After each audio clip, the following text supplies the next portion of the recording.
Everything you need to ace English language art in one big pad notebook. English language art. Chapter 14. Objective summary. What is objective summary? Say you just got into a water fight with your brother in the backyard. It started innocently enough. He asked for a glass of water and you brought it over, but you tripped and spilled the water all over him. So he picked up the garden hose and dodged you. Of course, you grabbed a garden hose and dodged him. Then your mom arrived. What happened? She asked. He's the biggest joke in the world, you might well. I didn't do anything. Your brother might well back. Neither of you is giving her a summary that is objective. Summary, a brief account or review of something. Objective, without personal opinion or judgment. An objective summary excludes personal view or attitude. In contrast, a summary that is subjective is influenced by a person's perspective and or feelings, not just a fact. Opinion can differ from person to person, while facts remain true no matter your perspective. To save your life, this fireman needs information from an objective summary.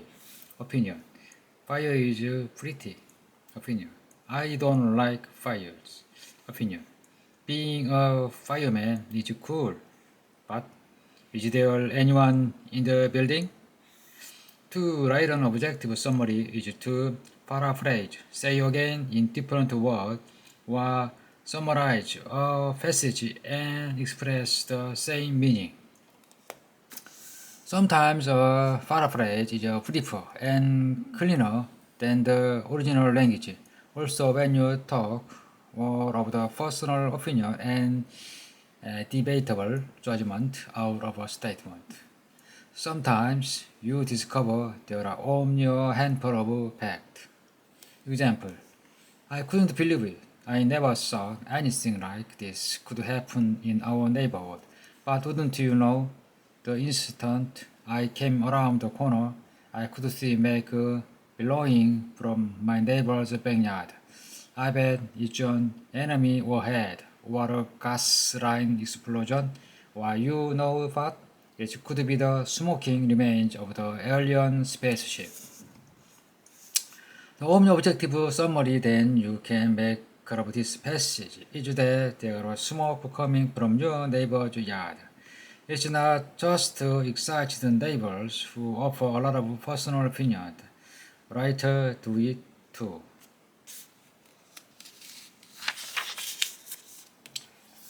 Example, in this section from Japanese fairy tale, Yei Theodora Ozaki laid the story of a farmer and a badger. Long ago, there lived an old farmer and his wife who had made their home in the mountain, far from any town. Their only neighbor was a bad and malicious badger. Opinion. This badger used to come out every night and run across the farmer's field and spoil the vegetable and the rice which the farmer spent his time in carefully cultivating.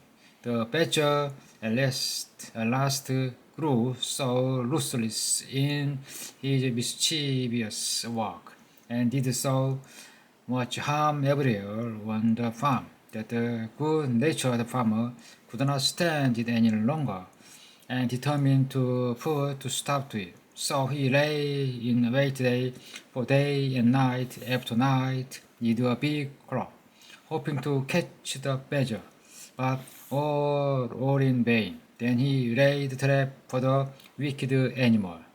Wicked, opinion, good nature, so ruthless in his mischievous work, carefully, opinion. When he parallelized, it's okay to state the opinions of the author and character in the story. We just need to avoid adding our own opinion when you are writing an objective summary. Otherwise, our paraphrase becomes subjective. Subjective summary examples. Yeah, Theodora Ozaki saw that the badger who kept eating the farmer's crop was doing it just to bother the farmer. But I think the badger was hungry and needed something to eat. Personal opinion doesn't belong in an objective summary. Objective summary example. Yeah, Theodora Ozaki recorded a Japanese fairy tale about the farmer and the badger. She writes that the badger destroyed the farmer's crop and characterized the badger as malicious. How to write an objective summary. 1. Stick to the fact. In one, you are writing a fact and not a judgment. If it's a personal judgment or opinion, leave it out. 2. Choose what's important. Don't choose random fact, including only fun matters most. If you don't need a fact to get the main point across, leave it out. 3. Put it in order. What's a clear way to explain what you are just read? Start at the beginning and make sure everything's in the right order, all the way to the end. Often, chronically ordered is best, but not 100% of the time. So, you be the judge. 4. Check your fact. When you are done, check what you've written against what you've just read. Can you find a source for everything you've written? If not, leave it out. I can't find a source for anything I've just written. Then your summary is probably not objective, but you sure have a lot of opinions.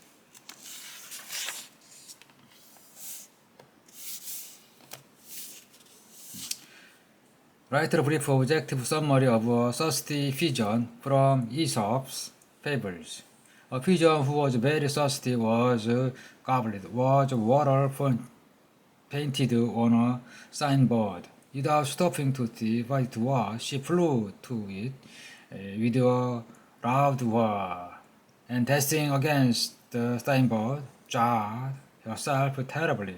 Having broken her wings, she fell to the ground and was caught by a man who said, "Your jail should never overrun your caution." Parallelize thirsty cows from Aesop's fables. A thirsty crow once spied a pitcher and flew to it to see if by chance there was any water in it. When they looked, she saw that there was water, but it was so far from the top that she could not reach it. Though she stretched her neck as far as she could, she stopped and thought to herself, "How shall I get the water? I am perishing with thirst, and there must be some way for me to get some of it." Some pebbles were lying on the ground, and picked them up in his beak. He dropped them one by one into the pitcher. They sank to the bottom, and at last the water was pushed up by them to the top, so that the crow could easily drink it. "Where there's will, there's a way," said the crow.